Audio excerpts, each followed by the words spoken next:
heard me say that I don't believe in coincidences anymore, and I don't. Half an hour ago, I was driving a client back to her home and arrived second on scene from a head-on car collision about 25 minutes from where I live. And the people that were driving the cars are okay. They're safe and they're well and a little frazzled.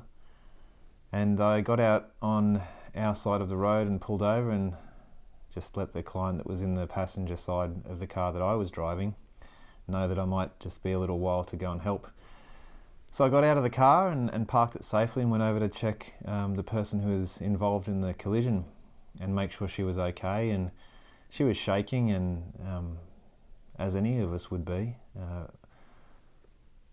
struggling a fair bit.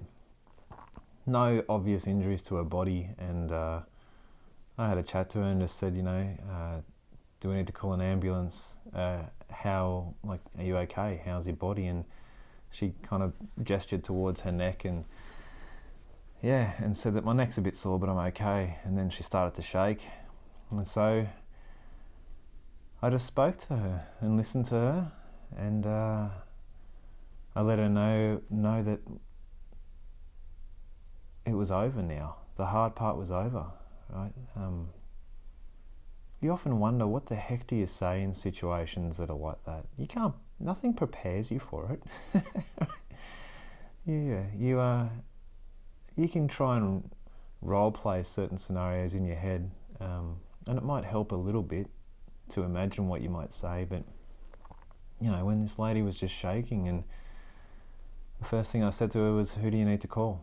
And she said, "My partner." I said, "Okay, well, let's take this one step at a time together, and so we're not going to get too far ahead ourselves. Let's open the car up and get your phone, and what's your partner's name?" And she told me, and she dialed him, and it went through to the answering machine, and she was a little distraught. I said, "Is there anyone else you can call?" And she said, "No, I don't want to worry my parents." And she'd just been in a head-on collision, right? Her car was a mess. The other guy's car was a write-off as well. And fortunately her partner called back, and she let him know that she'd had an accident and shared the location. And I had a brief chat to her just before she made the call and said, "Here's where we are, and here's what you can share." And then she hung up, and he said he was on his way, and I just talked to her and was there for her. I didn't feel particularly stressed or worried, or there was no real sense of urgency. I was just there. And this is when time moves slightly differently for people in those situations. I don't know how we covered so much ground in a short amount of time, but she told me her story, and at some point she looked at me and she said, "You're spiritual like me." And I hadn't really shared anything with her about where I come from or who the heck I am, because it doesn't really matter in those situations who you think you are, right? You're just there. You're just being with someone, doing the best that you can to help them and remind them that it's okay and that they're okay. So this was half an hour ago. And that's a funny thing to say to someone when you've just had a head-on collision and you're shaking. "You're spiritual like me." And I said, "Yeah, well, there's no coincidences." And she said, "Normally I'm the one that's doing this for others. No, normally I'm helping to keep them calm." And she thanked me. And I'm not sharing this story with you guys because I want to think anything of myself. I just want to let you know that you're not on your own. And I think that's what's important for her. Meanwhile, the client that I'm taking home is in the hire car that I drive, parked on the side of the road. So I did have part of me that was like, okay, I'll return to her and make sure we get her home safely once we attend to the situation. And a lot of people came to help. There were people sweeping all the debris off the road, and a gentleman had assumed the position of taking control of the situation and making sure that traffic was not going to halt, because only one lane was available for people to move through, and there was glass and debris everywhere. So there's this swathe of people all doing what made sense to them to do at the time. And for me, that made sense for me to be with her, and just to take it one step at a time with her, and remind her that she was okay and she was safe, and she didn't need to get too far ahead of herself. So we spent some time together, and she told me that her her partner is probably about to be diagnosed with cancer, and she's used a lot of natural remedies to get people through before, and she rattled them off, and I just asked her a little bit about that and how she'd helped people, and kind of directed her back to serving others. And instantly, she stopped shaking, and she laughed and smiled. This is a lady who's this is over the course of about, I don't know, maybe 4 minutes, maybe 5 minutes of clock time. And so she started to laugh a little bit, and she said, "Where'd all these people come from?" And I jokingly said, "I had them in the back of the car, just ready to go." But there was, a whole bunch of people helping to care for each other, because no one saw it coming, no one planned for it. But you just do, right? You just help.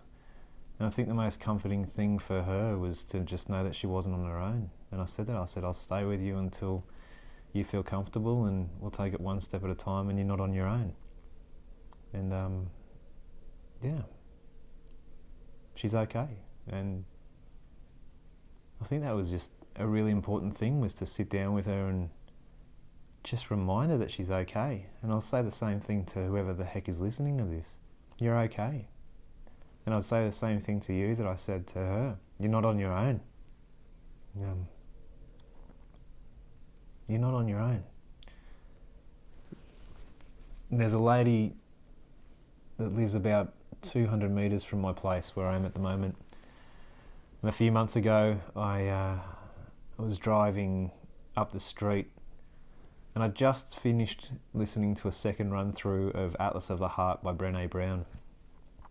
And there's a part in that, I don't know if I've shared this story or not, but there's a part in that book where she talks about interviewing, or someone who'd interviewed a lot of people towards the final stages of their life, where you get some pretty honest insights. And the researcher came back with a few conclusions, particularly around what are some of the things that you wish you'd done, or not necessarily regrets, but we'll call them regrets. And there were the usual things, maybe some people wanted to travel more, a lot of people saying, "I wish I hadn't have worked so much, spent more time with my kids," etc.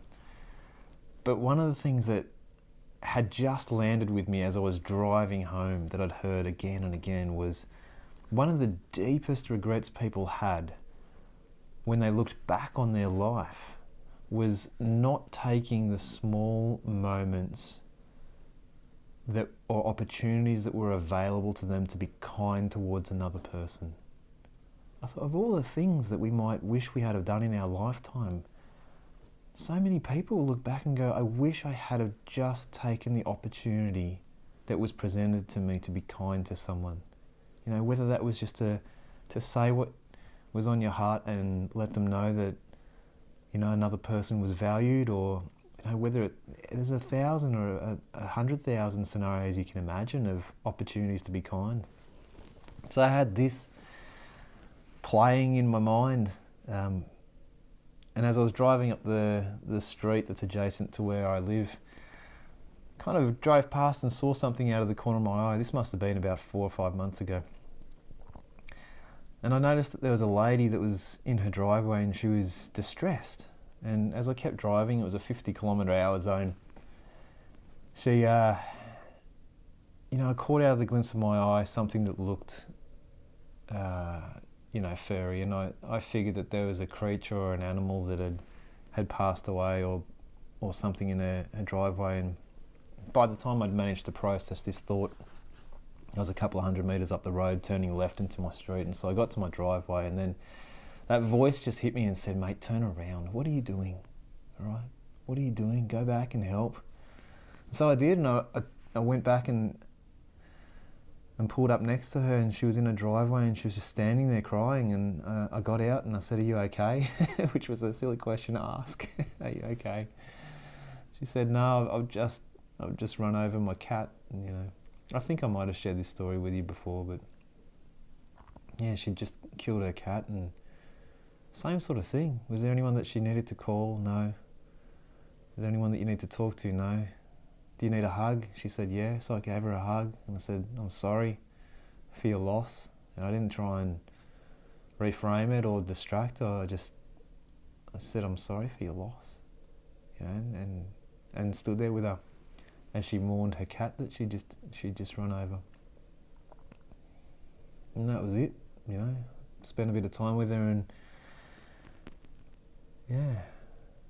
And then she decided that she was going to bury it in her front yard, and I said, do you want a hand? And she said no, and so she said thank you for stopping.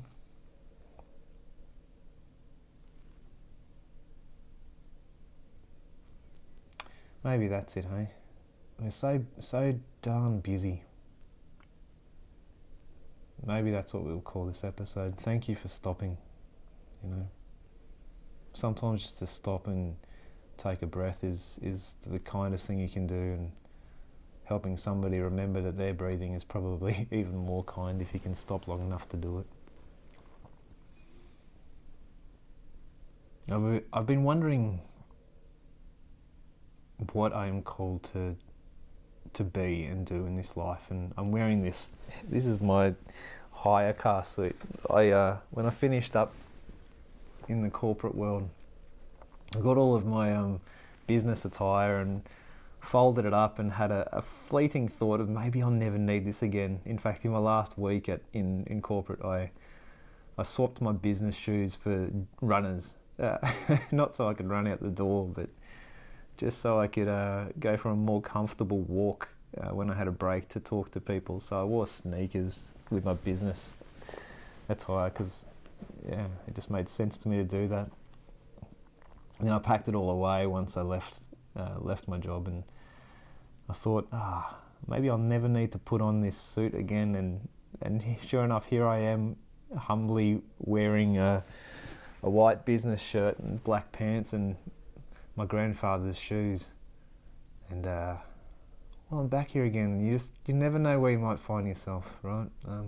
I've stopped trying to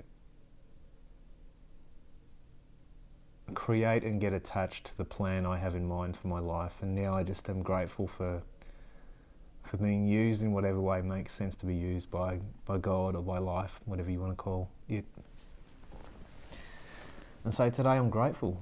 I'm grateful that I was doing this job, listening to another person and having a really amazing conversation as I was driving her back to her house, and then life changes and you stop and you take a breath and you get out and you help somebody else take a breath, and then we carry on our way. So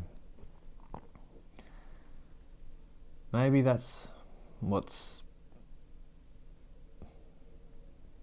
being used through me at the moment, just the message to stop and take a breath.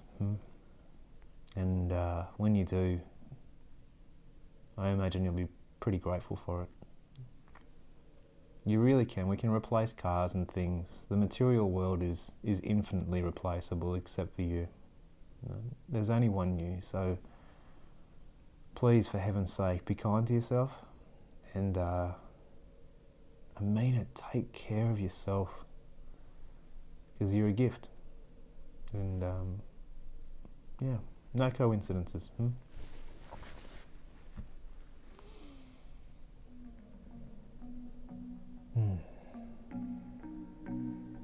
Okay.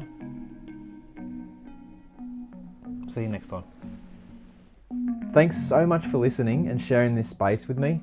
I really, really hope this has served you well, and it continues to do so for years to come. I love helping others, so if you would like to experience the power of creating together, please reach out to me. I'm here to help. And if you want to be on the podcast and leave a legacy, check out the contact details on my website, lyndenrochford.com, or you can find me on Facebook. I'd love to hear your story before I go. Wishing you so much love from the inside out. I'll see you soon.